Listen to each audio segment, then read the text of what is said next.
Welcome. This is my fourth in a series of webcasts regarding the impact of COVID-19 on our judicial system. We've talked about where the COVID-19, how it impacted our system. We talked about where we are today, and we've also talked about where we think we're going to go in the future.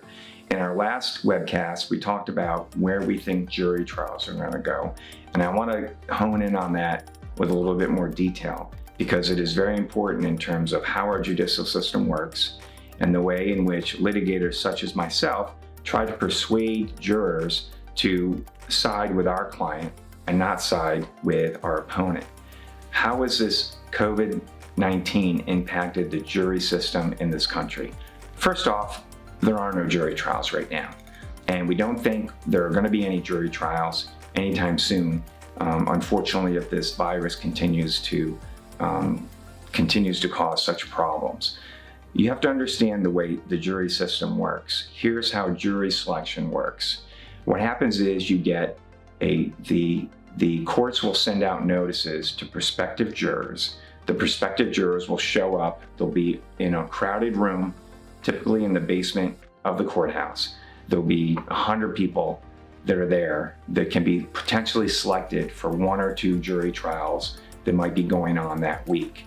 So you have a group of people in close proximity to each other in a small room awaiting selection, awaiting to be shown up to the courtroom to decide whether or not they're going to be picked for the jury.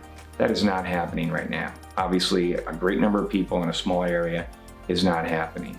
But when it does happen, what happens with jury selection is the people will go up and then they will be selected. Now, jurors have a way to avoid jury service. If they're sick, if there's an important reason why they can't be on a jury, if they have child care issues, for example, those are all reasons why someone will not be selected.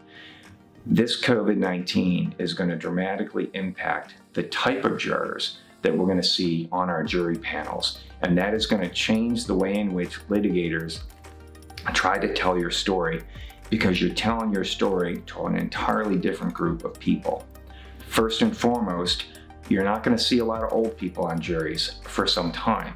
Obviously, if someone is over 60, we know they are at risk for this virus to hit them, and the courts are not going to make someone who's at risk sit on a jury in close proximity with a bunch of other people in a jury box. So you're not going to have a lot of old people on your juries. You also are not going to have a lot of people who are typically in charge of children or who are typically taking care of children. So many people now are working at home.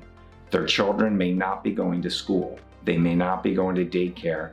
They're the ones that are going to be impacted, and they are not going to be on these jurors. The other thing that we have to focus on when you're a litigator, when you're trying cases, is how do you persuade the jury that they should rule in your client's favor and they should not rule in the other side's favor. And the way we're going to have to do this now is different, because you're not going to have a lot of witnesses who are going to be there in person.